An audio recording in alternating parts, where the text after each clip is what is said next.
شمائل ترمذی کا باب نمبر 56 جو کہ آخری باب ہے، اس کا موضوع حضور نبی رحمت صلی اللہ علیہ وآلہ وسلم کی خواب میں زیارت کا بیان تھا۔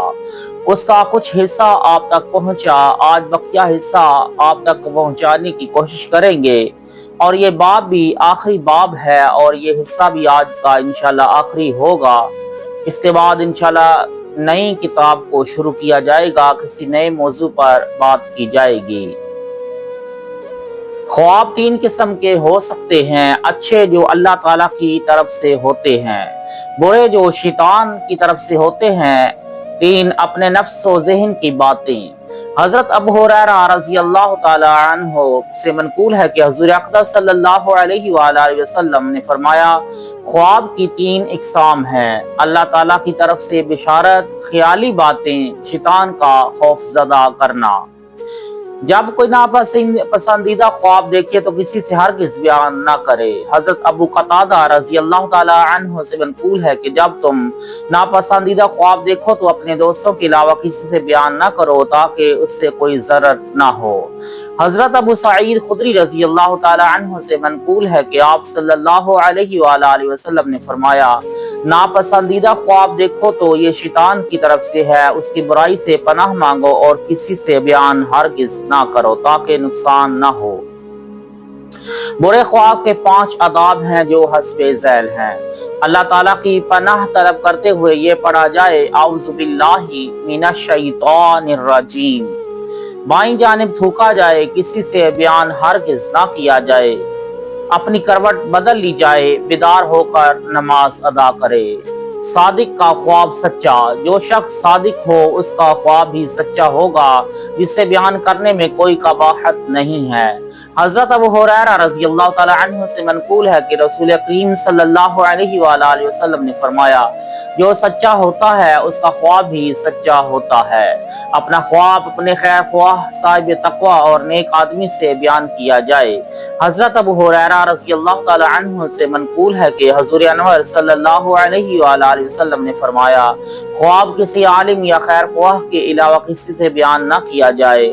حضرت انس رضی اللہ تعالی عنہ سے منقول ہے کہ حضور نبی رحمت صلی اللہ علیہ وآلہ وسلم نے فرمایا، جب تم میں سے کوئی خواب دیکھے تو اسے کسی خیر خواہ یا صاحب علم سے بیان کرے۔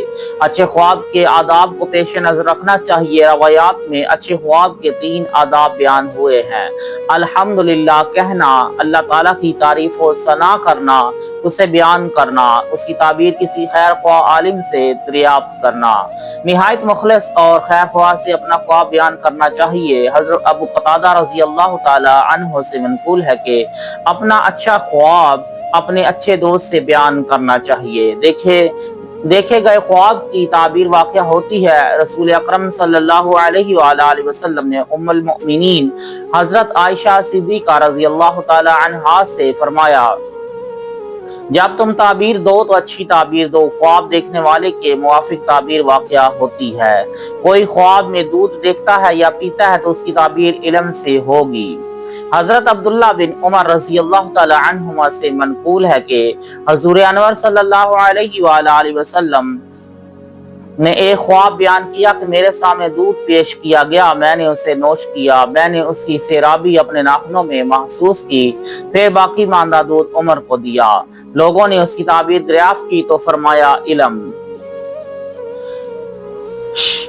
شاہ یمن طبع الحمیری جلوس کی شکل میں، جس میں کثیر تعداد میں علماء، فصحاء، دانشور اور اہل قلم لوگ موجود تھے، مختلف ممالک اور زمین کے خطوں کی سیر کرتا ہوا یثرب میں پہنچا۔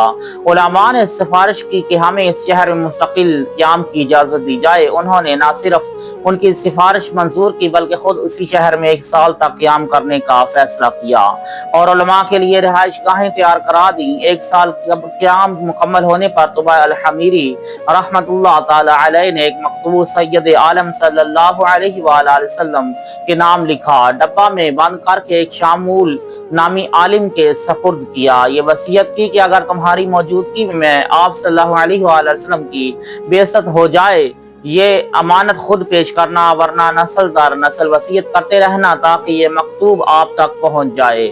1040 برس بعد اس عالم کی امانت خود پیش 21ویں پشت میں حضرت ابو ایوب انصاری رضی اللہ تعالی عنہ کے ذریعے یہ مکتوب آپ تک پہنچا، جس کا خلاصہ حسب ذیل ہے: اے رسول آخر الزمان صلی اللہ علیہ وآلہ وسلم، میں آپ صلی اللہ علیہ وآلہ وسلم اور آپ کی کتاب پر ایمان لایا، آپ کے رب پر جو تمام جہانوں کا مالک ہے پر ایمان لایا، آپ کے رب کی طرف سے اسلام اور ایمان کی جو فضیلتیں نازل ہوئی ہیں میں ان پر ایمان لایا اور انہیں تسلیم کیا۔ اگر میں نے آپ کو پا لیا تو گویا ایک عظیم نعمت حاصل کر لی۔ آپ میرے لیے قیامت کے دن شفاعت فرمائیے گا، میں آپ کی اولین امت میں سے ہوں۔ للہ بروز قیامت مجھے نہیں بھولیے گا، کیونکہ میں آپ کی اتباع تشریف آوری اللہ تعالیٰ کی طرف سے بعثت اور رسالت پر مکمل ایمان رکھتا ہوں۔ ہجرت مدینہ کے بعد جب آپ صلی اللہ علیہ وآلہ وسلم حضرت ابو ایوب انصاری رضی اللہ تعالی عنہ کے گھر قیام پذیر ہوئے تو انہوں نے ڈبہ میں بند یہ محبت نامہ آپ کی خدمت میں پیش کیا۔ آپ نے حضرت علی رضی اللہ تعالی عنہ کو پڑھنے کا حکم دیا، ان کی زبان مبارک سے پورا مکتوب سنا۔ آپ نے خوشی کا اظہار کیا اور شاہ یمن طبع الحمیری کی سفارشات اور ایمان کو قبول کیا۔ پھر اظہار مسرت کرتے ہوئے آپ نے 3 بار فرمایا: مرحبا یا ایھا الاخ صالح۔ عاشق رسول حضرت شیخ ابو العباس مرسی رضی رحمۃ اللہ تعالی علیہ کا شمار مشاہیر اکابر میں ہوتا ہے۔ بہت بڑے عابد و زاہد تھے۔ بارگاہ مصطفیٰ صلی اللہ علیہ وآلہ وسلم میں مقام حضوری حاصل تھا۔ ہمہ وقت چہرہ مصطفیٰ صلی اللہ علیہ وآلہ وسلم نظروں کے سامنے ہوتا تھا، بلکہ ایک لمحہ بھی اوجل یا غیر حاضری برداشت نہیں تھی۔ آپ نے خود فرمایا: اگر ایک لمحہ بھی چہرہ مصطفیٰ صلی اللہ علیہ وآلہ وسلم میری آنکھوں سے اوجھل ہو جائے تو اس لمحہ میں خود کو مسلمان تصور نہیں کروں گا۔ حضرت امام بصیری رحمہ اللہ تعالیٰ کا شمار ممتاز اور یا میں ہوتا ہے۔ رسول کریم صلی اللہ علیہ وآلہ وسلم سے جنون کی حد تک عقیدت و محبت تھی۔ آپ کی شان میں 165 اشعار پر مشتمل ایک قصیدہ لکھا۔ آپ پر فالج کا حملہ ہوا تو تمام جسم متاثر ہو گیا، چلنا تو کجا بیٹھنا بھی دشوار تھا اور 14 سال کا عرصہ اسی مرض میں گزر گیا۔ ایک رات سوئے تو قسمت جاگ اٹھی، سرور کائنات کی خواب میں زیارت ہوئی۔ آپ نے فرمایا: بصیری اٹھو اور میری شان میں لکھا ہوا اپنا قصیدہ سناؤ۔ عرض کیا: یا رسول اللہ، میں تو فالج زدہ ہوں، میں کیسے اٹھ سکتا ہوں؟ آپ صلی اللہ علیہ وآلہ وسلم نے اپنا دست اقدس ان کے چہرے پر پھیرا تو وہ اٹھ کر بیٹھ گئے، اپنا قصیدہ سنایا۔ آپ جھوم جھوم کر سنتے رہے۔ اختتام پر آپ نے ایک چادر عنایت فرمائی۔ صبح بیدار ہوئے تو فالج کا نام و نشان نہیں تھا، چادر ہاتھ میں تھی اور اپنے قصیدے کا نام قصیدہ بدہ رکھ دیا۔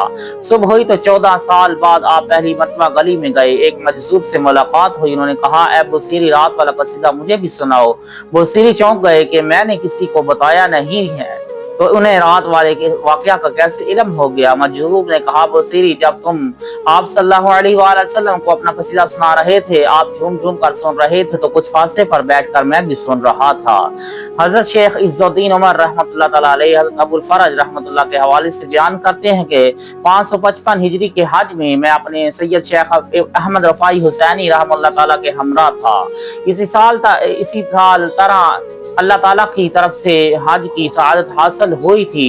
جب حضرت سید احمد رفاعی رحمۃ اللہ تعالی علیہ مدینہ پہنچے تو رسول رحمت صلی اللہ علیہ وآلہ وسلم کے حجرے کے سامنے کھڑے ہو کر لوگوں کی موجودگی میں بلند آواز سے عرض کی: السلام علیکہ یا جدی، یعنی اے میرے جد محترم، آپ پر سلامتی ہو۔ تو حضور اقدس صلی اللہ علیہ وآلہ وسلم نے فرمایا: وعلیکہ یا ولدی، اے میرے بیٹے تم پر بھی سلامتی ہو۔ یہ جواب مسجد نبوی میں موجود ہر شخص نے اپنے کانوں سے سنا۔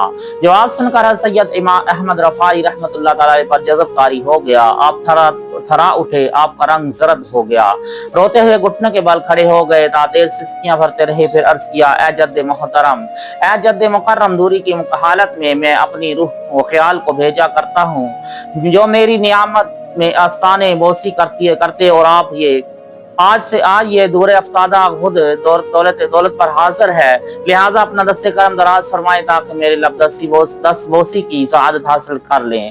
حضور صلی اللہ علیہ وآلہ وسلم نے اپنا مقدس و معطر دست مبارک قبر سے باہر نکالا، جسے 90,000 زائرین کے ہجوم میں امام رفاعی نے چوما۔ یہ سب لوگ دست مقدس کو دیکھ رہے تھے۔ اس وقت حجاج کرام کے درمیان شیخ حیات بن قیس حرانی، حضرت سید عبدالقادر جیلانی، شیخ خمیس اور شیخ ادیب بن مسافر شامی وغیرہ موجود تھے۔